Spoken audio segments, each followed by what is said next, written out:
सिद्धमङ्गलाचरणम्। ॐ या मेधां देवगणः पितरश्चोपासते तया मामद्य मेधया अग्ने मेधाविनं कुरु। येनाक्षरसमाम्नायम् अधिगम्य महेश्वरात् कृत्स्नं व्याकरणं प्रोक्तं तस्मै पाणिनये नमः। येन धौता गिरः पुंसां विमलैः शब्दवारिभिः तमश्चाज्ञानजं भिन्नं तस्मै पाणिनये नमः। अज्ञानान्धस्य लोकस्य ज्ञानाञ्जनशलाकया चक्षुरुन्मीलितं येन तस्मै पाणिनये नमः। तस्मै पाणिनये नमः। सर्वेभ्यो नमो नमः। सरलतम विधिना एकादशी व्याकरणस्य कक्षा अद्य प्रवर्तते।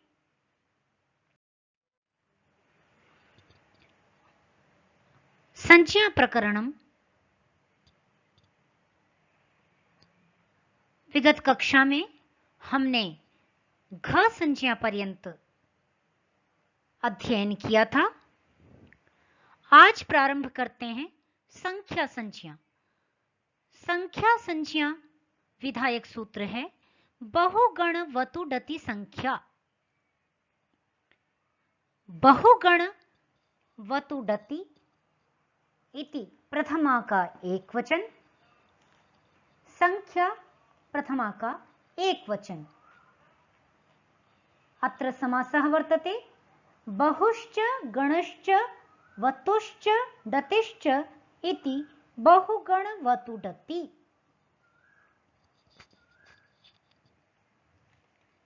बहुगण शब्दौ वतुडति च प्रत्ययान्तौ च शब्दौ संख्या संज्ञकाः भवन्ति।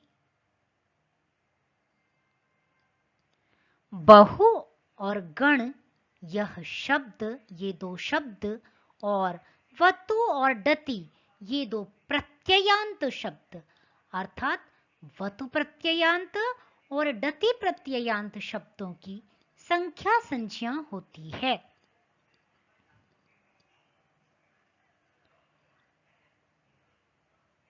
इनके उदाहरण इस प्रकार देख लेते हैं। बहुगण शब्द के हो गए बहुधा, गणधा, बहुकृत्वः, बहुशः इत्यादि। वतु और डति के तावद्धा और कतिधा।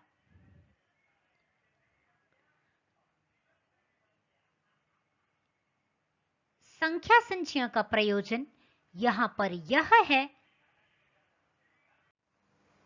कि संख्या या विधार्थेधा सूत्र से संख्या संज्ञा होने से विधा अर्थ में धा प्रत्यय हो जाएगा। इस प्रकार बहुधा, गणधा, तावद्धा, कतिधा यह उदाहरण बन जाएंगे।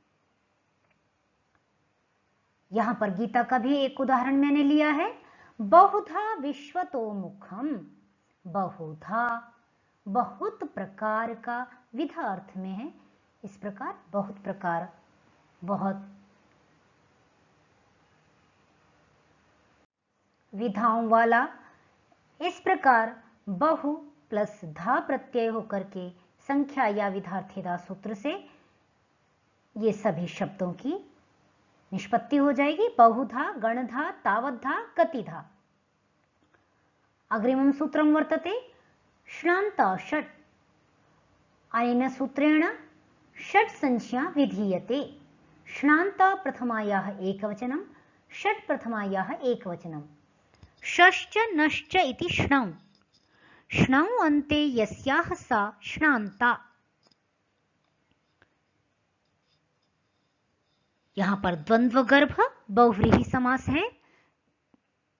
पहले इतरेतर द्वंद्व समास और पश्चात श्नौ अन्ते यस्याः सा श्नान्ता शकार और नकार अंत में है जिसके वह श्नान्ता। तो इसका अर्थ इस प्रकार हुआ, शकारांता नकारांता च या संख्या सा षट संचिका भवति। शकारांत और नकार अंत वाली जो संख्याएं हैं वो षट संचिका होती हैं, षट संख्या वाली होती हैं। शकारांत वाली संख्या कौन सी है? षट। इसमें शश प्रातिपदिक है तो इसका बन जाता है षट तिष्ठन्ति। और नकार अंत वाली है पंचन, सप्तन, अष्टन, नवन, दशन, ये सभी क्या हैं? नकार अंत वाली संख्याएं हैं। तो इनके उदाहरण इस प्रकार बन जाते हैं सप्त, नव, दश इत्यादि। यहां इन संख्याओं की षट संख्या हो रही है। षट संख्या का प्रयोजन है कि षट के पश्चात या नकारांत जो नव, सप्त, पंच इत्यादि जो संख्याएं हैं इनके पश्चात जब नकार होगा, नवन इस प्रकार, तो इनसे जब विभक्ति लाएंगे तो उसका षट संज्ञा का प्रयोजन है कि उस विभक्ति का षट संज्ञा से उत्तर, षट संज्ञक शब्द से उत्तर उस विभक्ति का लुक हो जाता है। लुक क्या है? प्रत्ययस्य लुक श्लूलुपः, प्रत्यय के आदर्शन की लुक श्लूलुप संख्याएं होती हैं। तो इस प्रकार लुक हो जाना अर्थात विभक्ति का अदृश्य हो जाना, वर्ण विनाश हो जाना, वर्ण की अनुपलब्धि अर्थात प्राप्ति न होना ही लुक कहलाता है। तो इस प्रकार षट इत्यादि जो संख्याएं हैं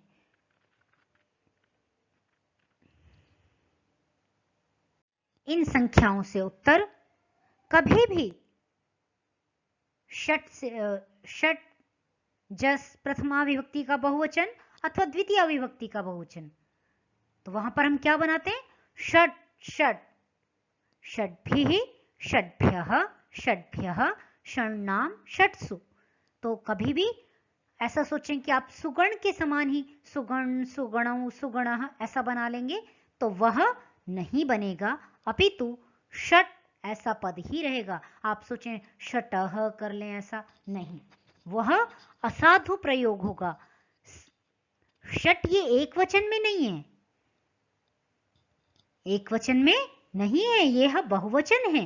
षट सर्वदा ही बहुवचन का प्रयोग है, क्योंकि 6 से क्या कहा गया? 3 से अधिक की बात कही जा रही है, अर्थात ये बहुवचन पद है। षट हम क्या है? 6 का वाचक है, जो सर्वदा ही बहुवचन को इंगित कर रहा है। इस प्रकार इससे षट संख्या हो गई, या सप्त है, अष्ट है, नव है, इनसे किसी से भी कदापि सु औ इत्यादि प्रत्यय नहीं आएंगे, केवल बहुवचन के प्रत्यय आएंगे। षट षट, षड्भिः षड्भ्यः षड्भ्यः षण्णाम षट्सु, इस प्रकार। इसी प्रकार सप्त सप्त, सप्तभिः सप्तभ्यः सप्तभ्यः सप्तभ्यः सप्तानाम सप्तसु, इस प्रकार। तो इस प्रकार षट संज्ञा का प्रयोजन षट से उत्तर जस और शस विभक्ति का लुक करना है। अग्रे सरामः। निष्ठा संज्ञा। तक्तवतु निष्ठा, यह निष्ठा संज्ञा का विधान करता है। यहां पर समास है तश्च तवतुश्च इति तक्तवतु, इतरेतर द्वंद्व समासः।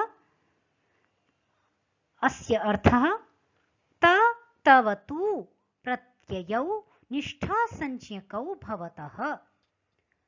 त और तवतु प्रत्ययों की निष्ठा संज्ञा होती है। इस प्रकार क्त और क्तवतु के उदाहरण हैं प्रोक्तः, प्रोक्तवान। योऽयं योगस्त्वया प्रोक्तः, योगः प्रोक्तः पुरातनः। इमं विवस्वते योगं प्रोक्तवानहमव्ययम्। यहाँ पर क्त प्रत्यय का प्रयोजन, निष्ठा, यहाँ पर निष्ठा संज्ञा का प्रयोजन है कि निष्ठा सूत्र से क्त प्रत्यय हो जाए। अग्रे सरामः। सर्वादीनि सर्वनामानि, प्रकृत सूत्र से सर्वनाम संज्ञा होती है। यहां पर समास है सर्व आदिर्येषां तानि इमानि सर्वादीनि। सर्व आदि में है जिनके, अर्थात सर्व शब्द आदि में है जिन शब्दों के, वे शब्द सर्वादि कहलाएंगे, अर्थात सर्वादि गण पठित शब्द। तो इसमें कतिपय शब्द पढ़े गए हैं। सर्व, विश्व, उभ, उभय, डतर, डतम, इतर, अन्य, अन्यतर, त्व, त्वत्, नेम, सम, सिम इत्यादि शब्द पढ़े गए हैं। तो इन शब्दों की क्या होती है? सर्वनाम संज्ञा होती है। सर्वादि शब्दानाम अर्थात सर्वादि गण पठित शब्दानाम सर्वनाम संज्ञा भवति। सर्वादि गण पठित शब्दों की सर्वनाम संज्ञा प्रकृत सूत्र विधान करता है। तो इस प्रकार तान्यहं वेद सर्वाणि, इसी प्रकार यस्य सर्वे समारंभा सर्वेभ्यः सर्वं च मयि पश्यति, इस प्रकार ये सर्वाणि, सर्वे, सर्वेभ्यः, सर्वम इत्यादि इस सूत्र के उदाहरण हैं। तो जब सर्वे, सर्व, जसः शी से जब शी आदेश कर लेंगे तो सर्वे बन जाएगा, या जशसोह शी से सर्वनाम संज्ञा होने से सर्वनाम से उत्तर जसोशस की शी आदेश हो जाएगा, तो सर्वाणी रूप की सिद्धि हो जाएगी। इसी प्रकार अन्य उदाहरण बनेंगे, पर इन सभी का प्रयोजन सर्वनाम संज्ञा होने के पश्चात ही सभी कार्यों की प्राप्ति होगी सर्वादि शब्दों में। अव्ययम, अव्यय संज्ञा विधायक सूत्र है स्वरादि निपातम अव्ययम। स्वरादि निपातम प्रथमा का एक वचन, अव्ययम प्रथमा का एक वचन। यहां पर भी समास है स्वर आदिर्येषां ते स्वरादयः, स्वरादयश्च निपाताश्च इति स्वरादि निपातम।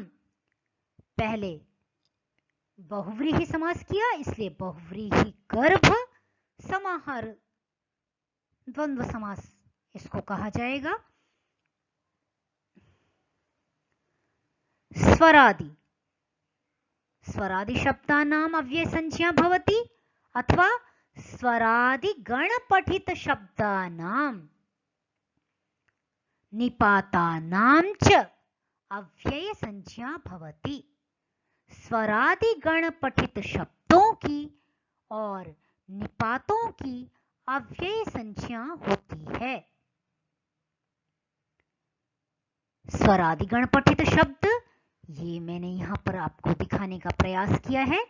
स्वर अंतर प्रातर एते अंतोदात्ताः पुनराद्युदात्तः सनुतर उच्चैस् नीचैस् शनैस् ऋधक् आरात् ऋते युगपत् पृथक् अंतोदात्ताः।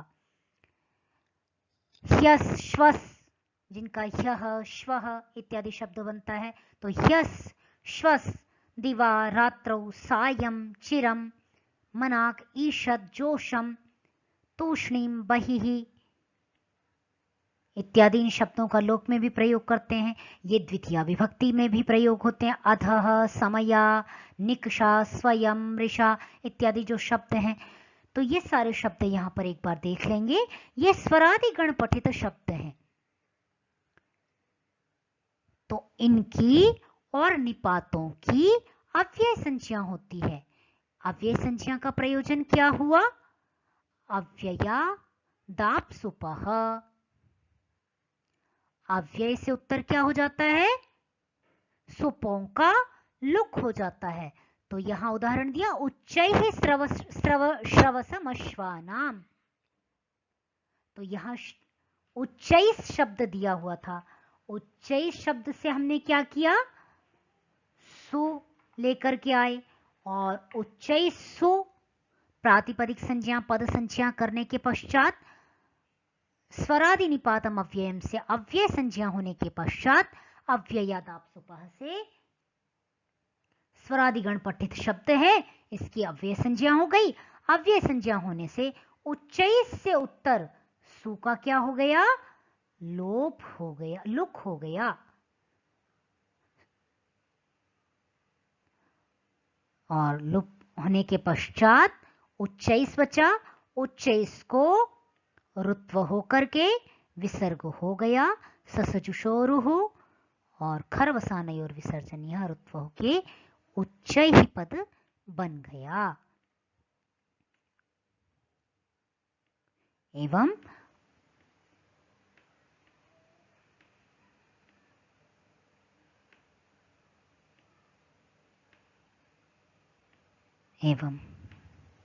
अस्तु, अग्रे गच्छामः। सर्वनामस्थान संज्ञा।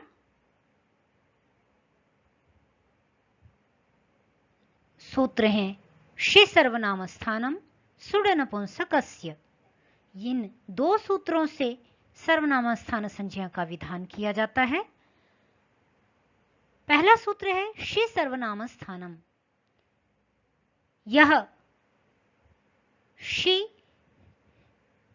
की सर्वनामस्थान संज्ञा करता है। षि कौन सा?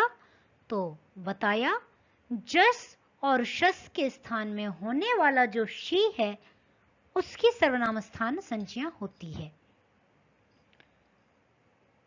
अर्थ इस प्रकार करेंगे, जस शसोः षि इत्यनेन यह षिः आदेशः क्रियते तस्य सर्वनामस्थान संज्ञा भवति।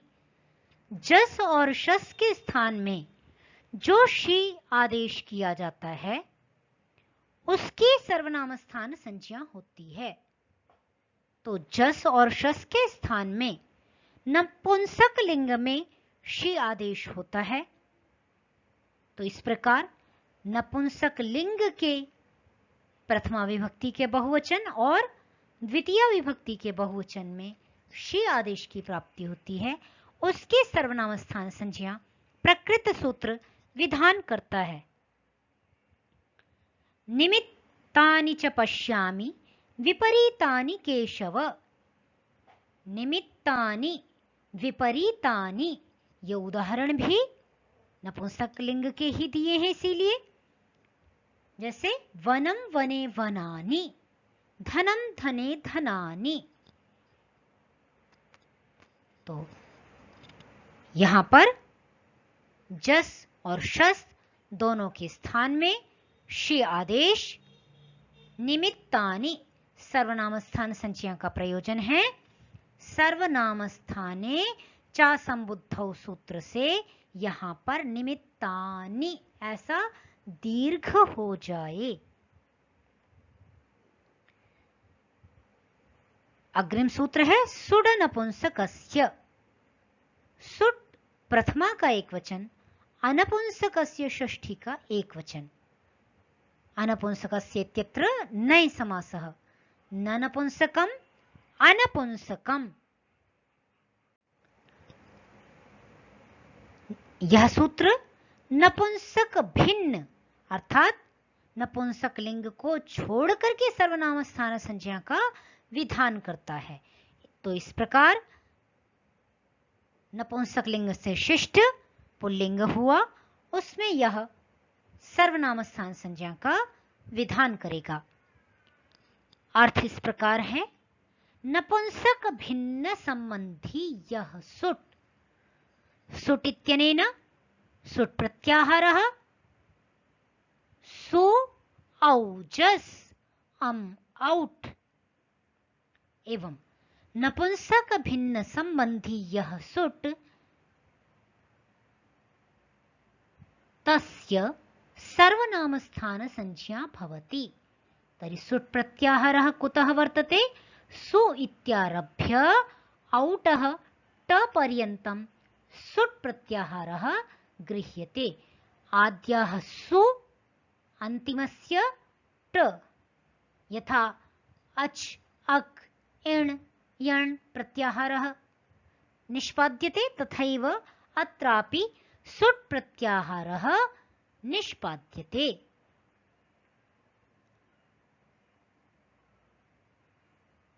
इसके उदाहरण पुल्लिंग के ले लीजिए,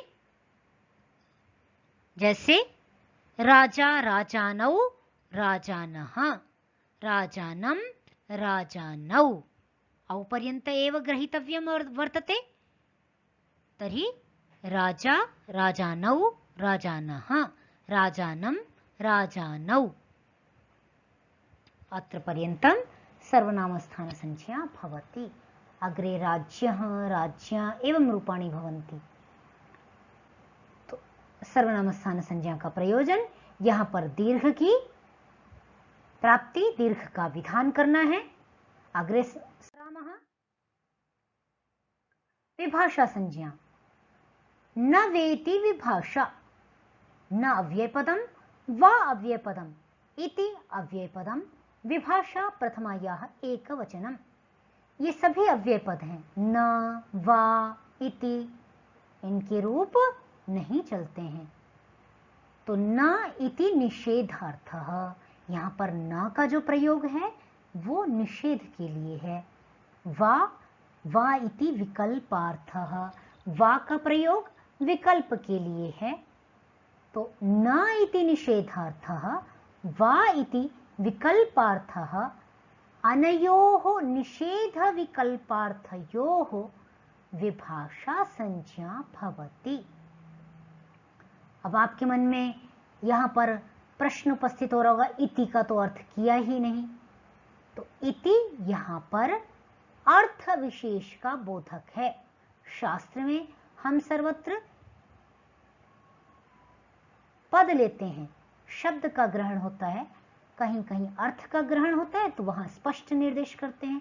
जैसे यहां पर अर्थ का निर्देश है, ना यहां पर न इस शब्द का निर्देश नहीं है, वा इस शब्द का निर्देश नहीं है, अपितु निषेध और विकल्प, इन दो अर्थों का नाम विभाषा है। मना हो जाना और विकल्प से प्रवृत्त हो जाना, माने एक बार होना और एक बार कार्य का न होना ही विभाषा संज्ञा कहलाता है। न इति निषेधार्थः, वा इति विकल्पार्थः, अनयोर निषेध विकल्पार्थयोर विभाषा संज्ञा भवति।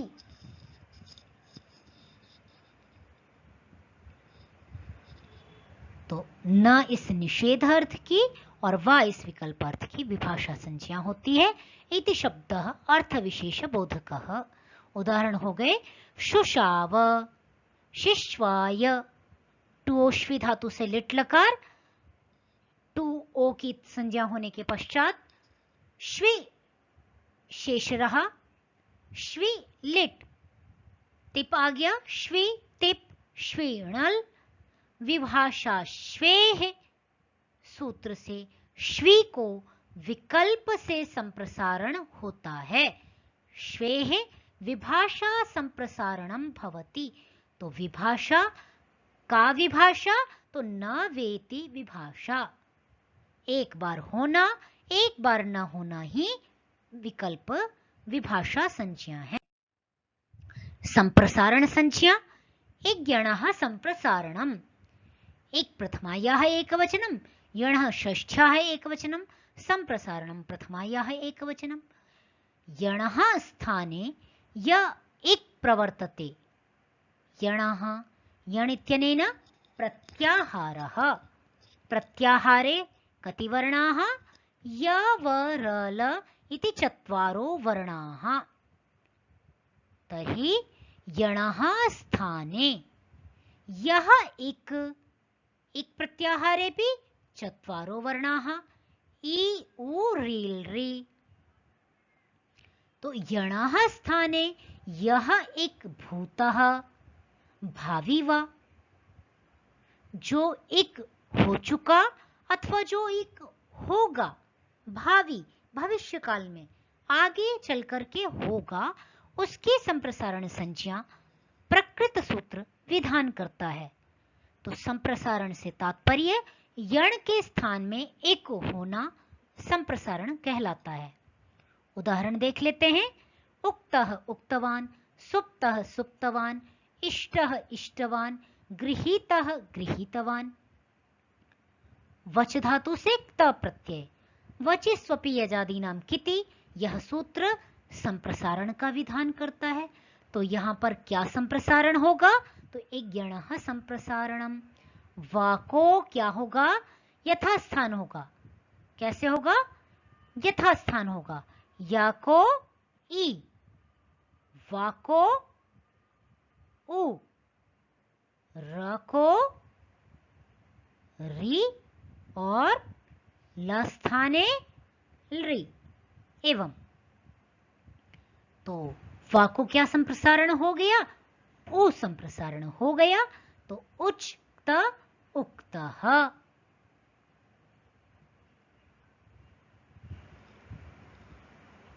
स्पष्ट है?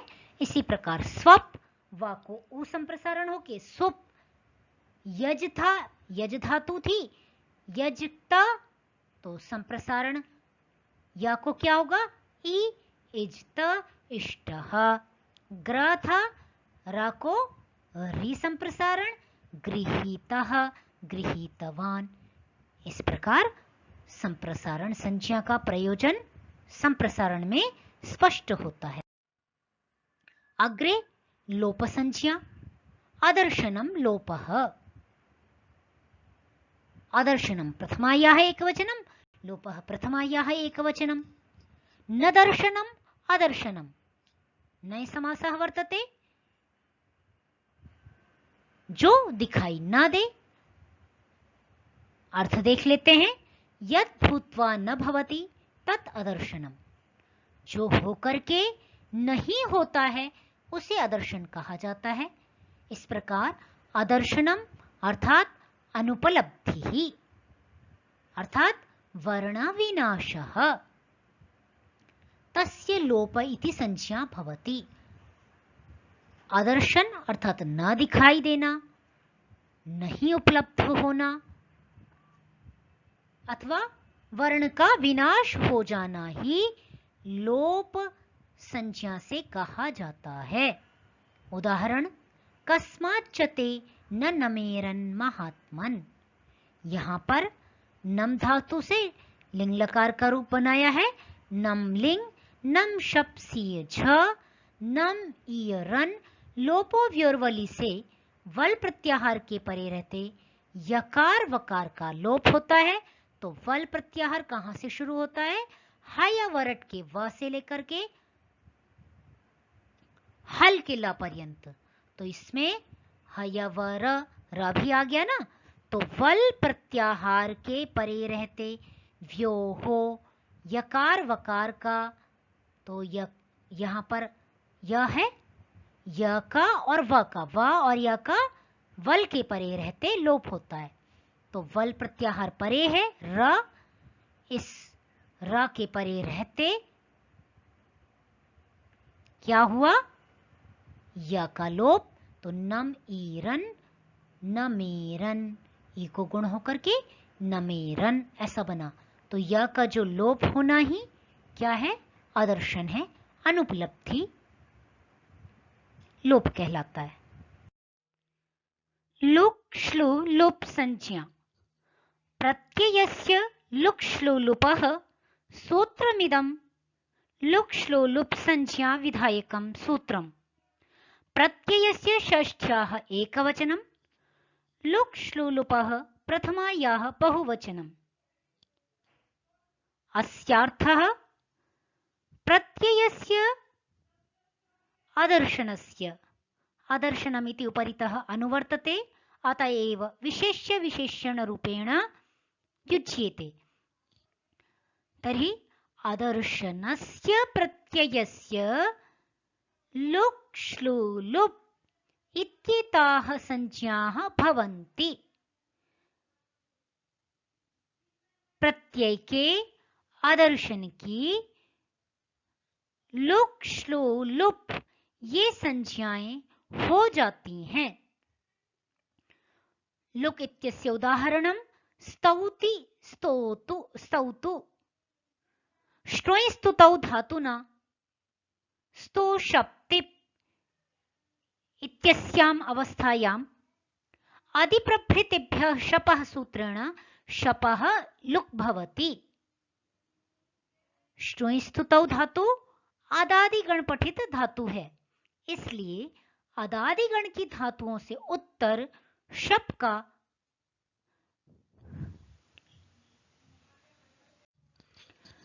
लुक हो जाता है। तो इस प्रकार स्तो तिप इस अवस्था में लुक का प्रयोजन उतो वृद्धिर लुकी हलि सूत्र से वृद्धि करना है। तो लुक होने से, प्रत्यय का लुक हो जाने से लुक परे रहते पूर्व को वृद्धि होकर के स्तौति स्तौतु इत्यादि रूप सिद्ध होते हैं। श्लू जुह्वति इत्यादि श्लू के उदाहरण हैं। श्रोत्रादीनीन्द्रियाण्यन्ये संयमाग्निषु जुह्वति। तो जुहोति जुहुतः जुह्वति। हुदानादनयोः आदाने चेत्येके, यह जुहोत्यादि गण की धातु है।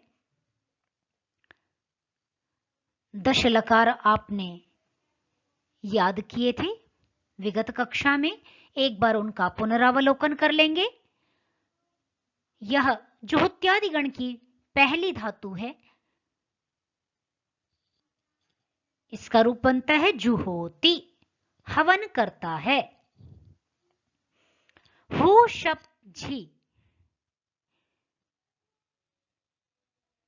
यहां पर जुहोत्यादिभ्यः श्लुः सूत्रेण जुहोत्यादिभ्यः उत्तरस्य शपः श्लुः भवति। तर्हि जुहोत्यादि गण पठित जो धातुएं, तो हु धातु जुहोत्यादि गण में पठित है। हु से उत्तर शप को क्या हो जाएगा? श्लू हो जाएगा। तो आप प्रश्न करेंगे शप का श्लू क्या हुआ? तो सूत्र ने क्या बताया? प्रत्यय के आदर्शन की लुक श्लू लुप ये संज्ञाएं हैं। तो श्लू का तात्पर्य हुआ आदर्शन, प्रत्यय का आदर्शन होना। इस प्रकार शप से उत्तर हु से उत्तर शप का श्लू हो गया, अर्थात प्रत्यय का आदर्शन हो गया। शप यहां पर नहीं दिखाई दिया। इस प्रकार श्लौ इति सूत्रेण श्लू हो जाने पर, श्लौ परे रहते तो श्लू क्या है? शप प्रत्यय का आदर्शन। तो यहां पर श्लौ सूत्रेण द्वित्वम भवति। इस प्रकार जुह्वति रूप की सिद्धि प्राप्त होती है। लुक् श्लू लुप्। लुप् इत्यस्य उदाहरणं वर्तते नीलं च तत् कमलं च इति नीलकमलम्।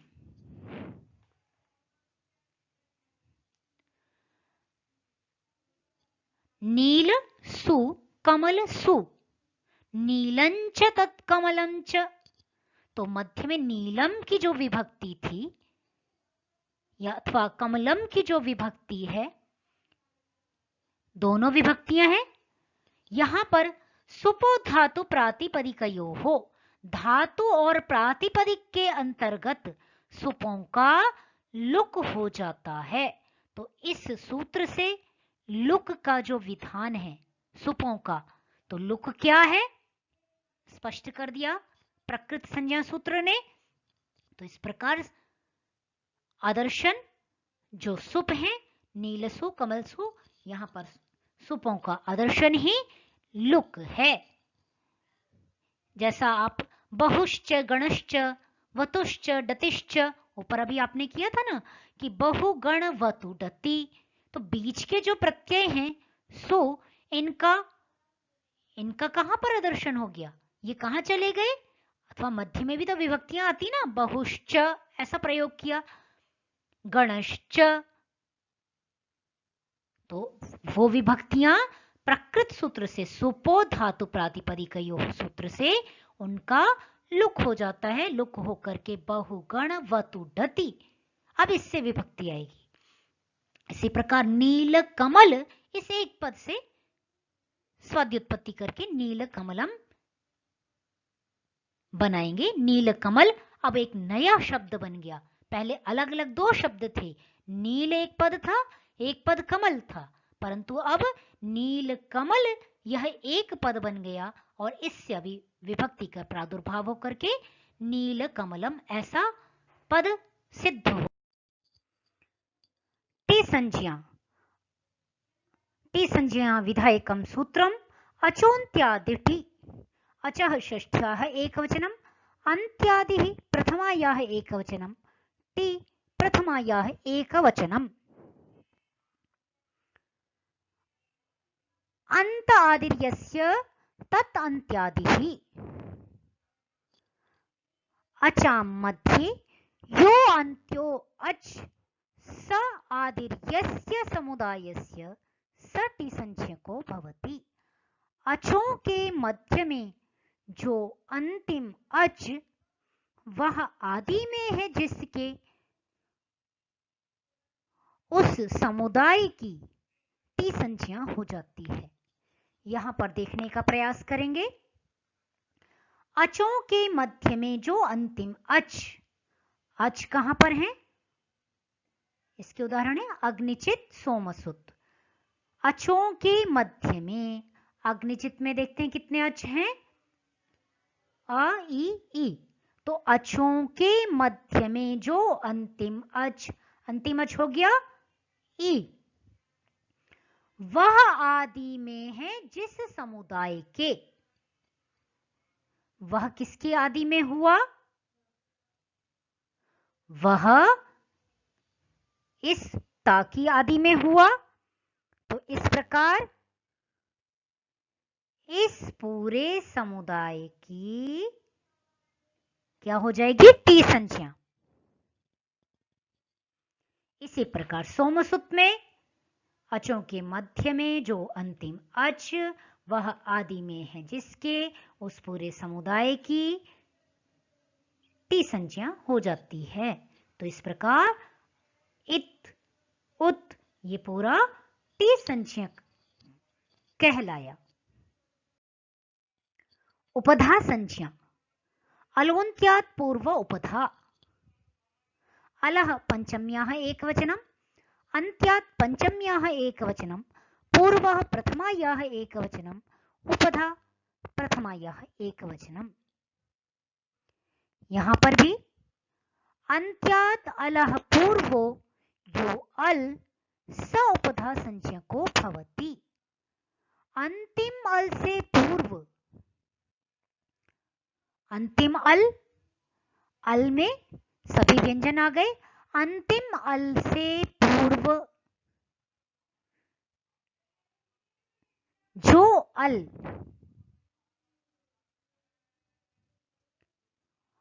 कहने से क्या हुआ? संपूर्ण स्वर और व्यंजन दोनों आ गए। तो इस प्रकार जैसे छेत्तुम, यहां उदाहरण था, धातु क्या है छेत्तुम में? छिदिर द्वैधीकरणी, रुद्धादिगण की धातु है। इत संज्ञा करने के पश्चात छिद ऐसा बचता है, छिद त्रिच, छिद यहां पर अंतिम अल द है, इससे पूर्व जो अल, इससे पूर्व कौन सा अल प्राप्त हुआ? ई, इसकी क्या हो गई? उपधा संज्ञा। तो ई उपधा संज्ञा होने से पुगंत लघु पदस्य च सूत्र से लघु पद, चूंकि उपधा किसको, उपधा संज्ञा किसकी हुई है? ये उपधा लघु की हुई है। ई ह्रस्व है, लघु है, ह्रस्वम लघु से हमने लघु संज्ञा पढ़ चुके हैं हम, ठीक है। तो ये ह्रस्व है, लघु संज्ञक है, लघु पद होने से इसको गुण हो जाएगा, छेदता छिदता बन जाएगा। तो अंतिमल से पूर्व की उपधा संज्ञा होती है। यह उपधा संज्ञा का प्रयोजन है। वृद्ध संज्ञा, वृद्ध संज्ञा विधायक सूत्र है वृद्धिर यस्या चामादिस्तद वृद्धम। वृद्धि प्रथमा का एक वचन, यस्य षष्ठी का एक वचन, अचाम षष्ठी का बहुवचन, आदि ही प्रथमा का एक वचन, तत्प्रथमा का एक वचन, वृद्धम प्रथमा का एक वचन। अर्थ हुआ यस्य वर्ण समुदायस्य, यस्य अर्थात यस्य वर्ण समुदायस्य अचाम मध्ये, अचाम आदि अच, तो अचाम मध्ये आदि अच वृद्धि संज्ञको भवति तत्समुदाय रूपम वृद्ध संज्ञम भवति। यस्य वर्ण समुदायस्य, देख लेते हैं। जिस वर्ण समुदाय के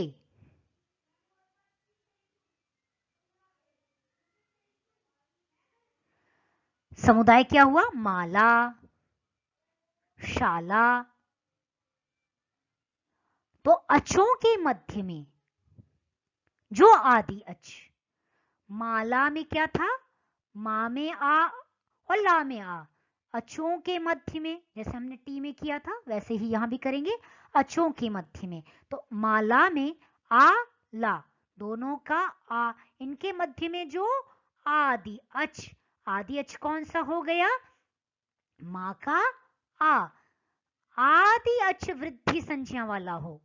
अचों के मध्य में जो आदि अच, और आदि अच कैसा हो, आदि अच वृद्धि संज्ञक हो, तो यदि आदि अच वृद्धि संज्ञा वाला होगा तो क्या होगा, तदादि समुदाय की वृद्ध संज्ञा हो जाती। तदादि समुदाय क्या हो गया, माला, ये माला पूरा क्या हो गया, वृद्ध संज्ञक हो गया।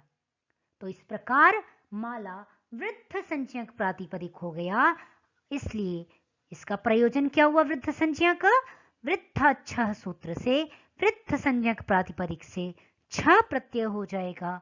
शाला प्रातिपदिक से शाला भी वृद्ध संज्ञक हो गया, क्योंकि इसका भी आदि अच वृद्धि संज्ञा वाला था। वृद्धि संज्ञा आपको स्मरण होगी, आ आई औ, तो इस प्रकार आ यह वृद्धि संज्ञा है, अतएव इसकी वृद्ध संज्ञा हो गई। वृद्ध संज्ञा होने से शालीयः, मालीयः, औपगवः, ऐतिकायनः इत्यादि बहुत सारे उदाहरण सिद्ध हो जाते हैं। वृद्ध संज्ञा इस प्रकार आपको समझने का प्रयास करना है। अग्रेसराम ह्रस्व दीर्घ प्लुत संज्ञा सूत्रम वर्तते ऊकालोच्छ्रस्व दीर्घ प्लुतः। ऊकालः प्रथमायाः एकवचनम्, अच् प्रथमायाः एकवचनम्, ह्रस्व दीर्घ प्लुतः प्रथमायाः एकवचनम्। उ ऊ ऊ काल इति ऊकालः।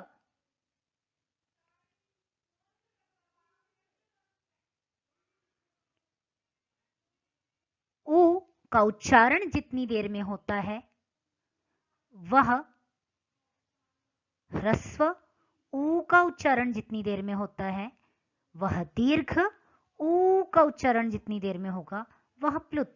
तो इस प्रकार ऊ ऊ ऊ काल इति ऊकालः, ऊ बोलने का जो काल है वह उकाल ऊकाल ऊकाल ऐसा कहलाया।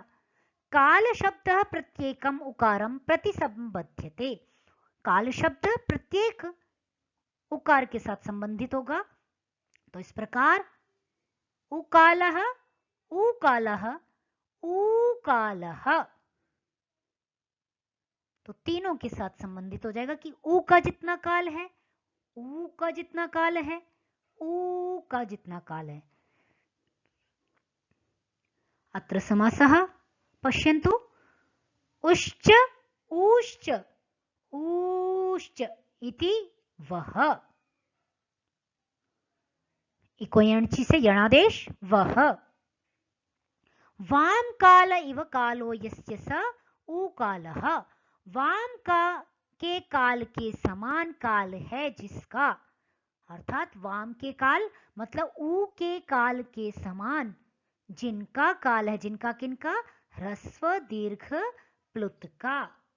तो इस प्रकार ऊ कालः ह्रस्वश्च दीर्घश्च प्लुतश्च इति ह्रस्व दीर्घ प्लुतः। समाहार द्वंद्व समास, यहां पर एक द्रष्टव्य है, यहां पर ध्यातव्य है। यहां तथ्य यह है कि ह्रस्व दीर्घ प्लुतः, हमेशा हम समाहार करते समय नपुंसक लिंग का प्रयोग करते हैं। यहां पर ह्रस्व दीर्घ प्लुतः ऐसा महर्षि पाणिनि ने समाहार में भी पुल्लिंग का प्रयोग किया है। यह ज्ञापक है कि समाहार द्वंद्व समास में भी पुल्लिंग हो जाया करता है। यह ध्यान रखेंगे, स्मरण रखेंगे। अर्थम पश्यामः। ओ ऊ ऊ इत्येवं कालो यो अच स यथा संख्यम ह्रस्व दीर्घ प्लुत संज्ञको भवति। ऊ ऊ ऊ का जो काल है वह यथासंख्य करके ह्रस्व दीर्घ, यथासंख्य माने क्रमशः, ह्रस्व दीर्घ प्लुत संज्ञक होता है। यहां पर कौमुदी में एक श्लोक भी आता है, एकमात्रो भवेत् ह्रस्वो द्विमात्रो दीर्घमुच्यते त्रिमात्रस्तु प्लुतो जीयो व्यंजनंचार्धमात्रिकम। तो एक मात्रा वाला ह्रस्व जानना चाहिए। तो एक मात्रा का क्या काल है, उसका परिमाण क्या है, यह पाणिनि ने अपने सूत्र में बहुत स्पष्ट शब्दों में कह दिया कि ऊ बोलने में जितना समय लगता है वो एक मात्रा का काल है। तो उसको आप कहें कि एक मात्रा को ह्रस्व जाने, दो मात्रा को ह्रस्व जाने, तो उसको स्पष्टता के लिए आप परिमाण, उसका कितना माप होगा, क्या समय होगा, इसको पाणिनि के शब्दों में समझें। महर्षि कहते हैं ऊ बोलने में जितना समय लगता है वो एक मात्रा का समय है। ऊ बोलने में जितना समय लगता है वह दो मात्रा का काल है, और वही दीर्घ कहा जाएगा। त्रिमात्रस्तु, ऊ बोलने में जितना समय लगेगा वह तीन मात्राएं हैं, और उसको प्लुत ऐसा जानना चाहिए। तो इस प्रकार ह्रस्व दीर्घ प्लुत संज्ञाओं का यह विश्लेषण था। अग्रे गच्छामः। उदात्त संज्ञा। उदात्त संज्ञा, अनुदात्त संज्ञा और स्वरित संज्ञा, यह तीनों संज्ञाएं वेद का विषय है। थोड़ा सा इसको समझने का प्रयास करते हैं। उदात्त संज्ञा विधायक सूत्र है उच्चैरुदात्तः। उच्च ही अव्यय पदम, उदात्तः प्रथमा का एक वचन। अर्थ इसका होता है इस प्रकार, ताल्वादिषु ही भागवत्सु स्थानेषु वर्णाः निष्पद्यन्ते तत्र यः समाने स्थाने ऊर्ध्वभाग निष्पन्नो अच स उदात्त संज्ञको भवति। ताल्वादि स्थानों में, ताल्वादि भाग वाले, स्थान वाले, तालु इत्यादि, तालु, मूर्धा, कंठ्य, ओष्ठ्य, इन स्थानों में अक्षर बटे हुए हैं ना, शब्द बटे, वर्ण बटे हुए हैं। हमने किया था कि अ, कु, ह ये कंठ से बोला जाता है, ई, चु, य, श ये तालव्य से बोले जाते हैं। तो इस प्रकार हमने उनका वर्णन पहले किया था। तो तालवादी स्थानों में जो वर्ण बटे हुए हैं, वर्ण जहां से निष्पन्न होते हैं तालवादी स्थानों से, वहां पर जो समान स्थान में और समान स्थान में ऊंचे स्वर से बोले जाने वाला जो वर्ण है वह उदात्त संज्ञक होता है। जैसे क है, क को यदि ऊंचे स्वर से बोला जाए तो क उदात्त संज्ञक कहलाएगा। अर्थ इसको महाभाष्यकार ने स्पष्ट करने का प्रयास किया कि बच्चों को इससे स्पष्ट नहीं होगा, तो उन्होंने इसको और खोलने का प्रयास किया। तो देखते हैं महाभाष्य में क्या कहा गया है। आयामो दारुण्यम अणुता खस्येति उच्चैः कराणि शब्दस्य।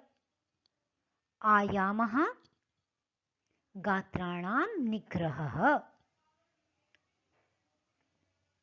आयाम शरीर का संकुचित करना, निग्रह करना, इकट्ठा करना।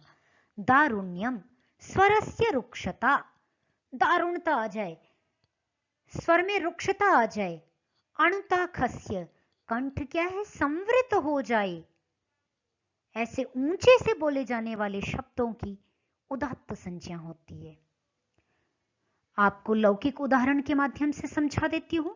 जैसे आप कोई गीत गाते हैं, जब ऊंचे स्वर लगाते हैं तो कंठ क्या हो जाता है, संकुचित हो जाता है। आवाज में रुक्षता हो जाती है। जैसे कोई स्वर आप सप्तम स्वर लगा रहे हो, पंचम स्वर लगा रहे हो, जैसे नी सा, ऊपर के स्वर आपने लगाए तो आवाज क्या हो गई, गला संकुचित हो गया। वहीं आप सामान्य स्वर जब लगा रहे होते हैं, सा रे ग म, तो बहुत आसानी से आपने बोल लिया। उन स्वरों को बोलने में गला खुला रहा, आराम से बोल रहे हैं। परंतु जहां पर हम नी सा, जब ऊपर की स्वर लगा रहे हैं तो गला संकुचित हो जा रहा है। तो लोक में भी गीत गाते समय, संगीत गाते समय ऊंचे से गाए जाने वाले स्वरों में गला संकुचित हो जाता है। उसी को ही भाष्यकार कह रहे हैं कि गात्राणाम निग्रह, अंग संकुचित हो जाते हैं, स्वर में रुक्षता आ जाती है, कंठ में अणुता सिकुड़ जाता है, संवृत हो जाता है। तो इस प्रकार जब बोले जाने वाले जो शब्द हैं ऊंचे से, उनको उदात्त कहते हैं। अनुदात्त में नीचैरनुदात्तः, नीचैः अव्ययपदम, अनुदात्तः प्रथमायाः एकवचनम। नीचे से बोले जाने वाले शब्दों की अनुदात्त संज्ञा होती है। इसका विपरीत देखें, समाने स्थाने नीच भागे अधर भागे निष्पन्नः यो अज सोनुदात्त संज्ञको भवति। समान स्थान में अर्थात तालवादी स्थानों में नीचे से अधर भाग से बोले जाने वाले वर्णों की अनुदात्त संज्ञा हो जाती है। अन्ववसर्गः मार्दव मुरुता खस्येति नीचैः कराणि शब्दस्य। महाभाष्य ने कार्य ने इस प्रकार कहा, अन्ववसर्गः गात्राणाम शिथिलता, नीचे के स्वरों को बोलने में शिथिल, आराम से बैठ के बोला। मार्दवम स्वरस्य मृदुता, स्वरों में क्या आ जाती है, मृदुता आ जाती है, स्निग्धता होती है। उरुता खस्य, कंठ दम खोल करके बोलते हैं, नीचे के स्वर आराम से गा रहे होते हैं। तो महता कंठस्य, कंठ का विस्तार हो जाता है। वे शब्द वो नीचे से बोले जाते हैं और उनकी अनुदात्त संज्ञा होती है। वर्तमान समय में जो वेदपाठ शैली है, उस शैली में स्वरों को जिस प्रकार महर्षि पाणिनि कहते हैं कि उदात्त ऊंचे से बोला जाता है, अनुदात्त नीचे से बोला जाता है, स्वरित समान करके बोला जाता है, वर्तमान वेद पाठ की शैली में इस प्रकार स्वरों का प्रयोग नहीं हो रहा है। यह शोध का विषय है। यहां वेद पाठ में स्वरित को हम ऊपर बोलते हैं और उदात्त को समान बोल रहे होते हैं, अनुदात्त को नीचे ही बोल रहे होते हैं। तो ये वर्तमान समय में शोध का विषय है। इस पर चर्चा, कभी विस्तृत चर्चा, स्वर की जब हम चर्चा करेंगे, स्वर विषय को कभी पढ़ने का सौभाग्य मिला तो उस पर अवश्य चर्चा की जाएगी। उस विषय पर, यह मेरा प्रिय विषय है, स्वर विषय, तो इस पर विस्तृत चर्चा कभी हम और करेंगे।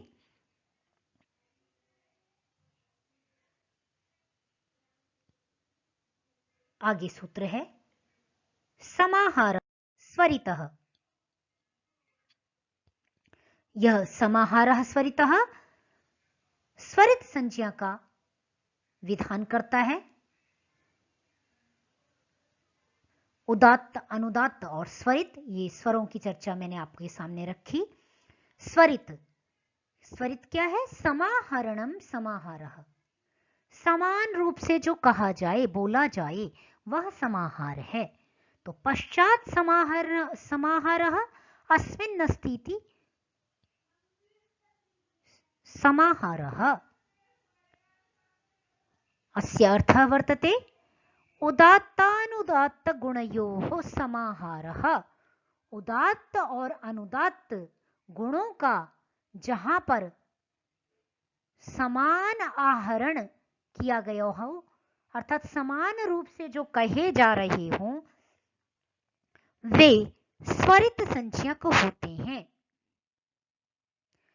जहां पर थोड़ी थोड़ी मात्रा में दोनों ही गुण मिले हुए हों, अर्थात उदात्त हो और आधा अनुदात्त हो, वह स्वरित होता है। इसका उदाहरण है त्वम अक्षरम परमम वेदितव्यम। यहां पर वेदितव्यम यह स्वरित है। यहां पर तव्यत स्वरितम, तव्यत प्रत्यय तित प्रत्ययांत था, तो तित प्रत्ययांत होने से तित स्वरितम सूत्र से स्वरित होकर के शिष्ट सभी को अनुदात्त हुआ। तो क्योंकि अनुदात्तम पदम एक वर्जम से पद में एक को छोड़ करके शेष सबको अनुदात्त हो जाता है। अनुदात्त का चिन्ह वेद में नीचे पड़ी रेखा होती है और स्वरित का चिन्ह वेद में ऊपर खड़ी रेखा होती है। उदात्त का कोई चिन्ह वेद में दिखाई नहीं देता, नहीं होता है। तो इस प्रकार ऊपर खड़ी हुई रेखा स्वरित है, नीचे पड़ी हुई रेखा अनुदात्त है। उदात्त का कोई चिन्ह नहीं है। वेद मंत्रों में जहां कहीं भी इस प्रकार दिखाई दे तो आपको स्पष्ट समझना है कि ये अनुदात्त है, यह स्वरित है। यह वेद में प्रयोग होने वाले स्वर हैं। वेद विषय में ही उदात्त, अनुदात्त, स्वरित, इनकी चर्चा अधिकांशतः की जाएगी। यद्यपि स्वर विषय लोक में भी था कभी, परंतु कालांतर में धीमे धीमे जैसे जैसे भाषा का ह्रास होता गया, भाषा में स्वरों का लोप हो गया। तो लोक में, व्यवहार में अभी हम स्वर रहित भाषा का प्रयोग करते हैं, किंतु वेदों में स्वर आज भी विद्यमान है। स्वरों ने ही वेदों के अर्थ को यथावत आज तक संरक्षित रखा है। तो आगे देखते हैं अप्रिक्त संज्ञा। सूत्रम वर्तते अप्रिक्त एकाल प्रत्ययः।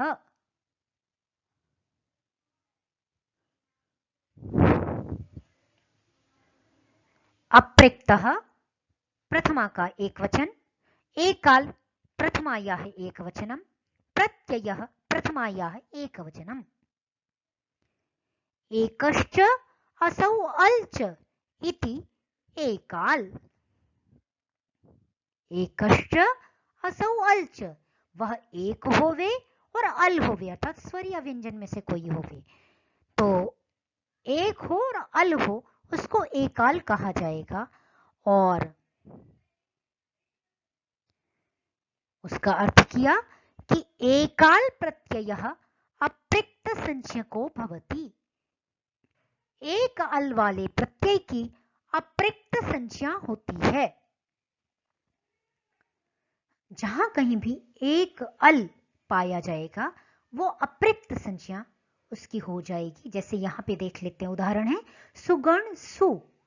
तो यहां स क्या था? एक है, अकेला है, यहां पे कोई दूसरा नहीं है। स ऐसा यदि पूरा होता तो यहां पे दो हो जाते। इस तरह यदि ये पूरा होता तो ये दो हो जाते। कैसे? हलंत स और आ, तो ये दो हो गए ना, एक आधी मात्रा वाला, एक पूरी मात्रा वाला। आ क्या हो जाए, एक मात्रा वाला, और स आधी मात्रा वाला। तो इस प्रकार यहां पर स हलंत है, तो इस प्रकार ये अप्रिक्त, इसकी अप्रिक्त संज्ञा हो गई एक होने से, और एक है और अल है, इसलिए अप्रिक्त संज्ञा हो गया। अप्रिक्त संज्ञा होने से हलन्याभ्यो दीर्घात सुतिस्य प्रिक्तम हल सूत्र से इस अप्रिक्त सुतिसी के हल का लोप हो जाएगा, तो सुगण ऐसा रूप बनेगा। उपसर्जन संज्ञा देख लेते हैं। समय यद्यपि हो चुका है, पुनरपि एक सूत्र इसको देख लेते हैं। सूत्र है प्रथमा निर्दिष्टम समास उपसर्जनम। यह उपसर्जन संज्ञा का विधान करता है। यहां पर विभक्ति आपको दिखाई दे रही है, मैं आगे अर्थ बता देती हूं। समास है प्रथमया निर्दिष्टम इति प्रथमा निर्दिष्टम तृतीया तत्पुरुष, प्रथमा विभक्ति से जो निर्दिष्ट। तो इस प्रकार समासे समास विधायके सूत्रे प्रथमया विभक्त्या निर्दिष्टम यत् पदम तत् उपसर्जन संज्ञकम भवति। समास में अर्थात समास विधायक सूत्र में प्रथमा विभक्ति से निर्दिष्ट जो पद है उसकी उपसर्जन संज्ञा होती है। राज्यः पुरुषः इति राजपुरुषः, कष्टश्रितः इत्यादि उदाहरणों में राजपुरुषः, यहां पर राज्यः पुरुषः, यहां पे षष्ठी सूत्र से षष्ठी तत्पुरुष समास होता है। तो राज्यः यह षष्ठी पद है, और सूत्र में षष्ठी यहां पर प्रथमा विभक्ति है, तो प्रथमा विभक्ति से निर्दिष्ट षष्ठी यह जो सूत्र है इसकी उपसर्जन संज्ञा हो जाएगी। इस प्रकार राज्यः पुरुषः में षष्ठ्यंत पद राज्यः है, यह उपसर्जन संज्ञक हो गया। तो इसी प्रकार कष्टम श्रितः में भी देख सकते हैं, कष्टम श्रितः द्वितीया श्रितातीत पतित गतात्यस्त प्राप्तापन्न ही सूत्र से यहां पर कष्टम श्रितः में कष्टम द्वितीय तत्पुरुष समास यहां होता है।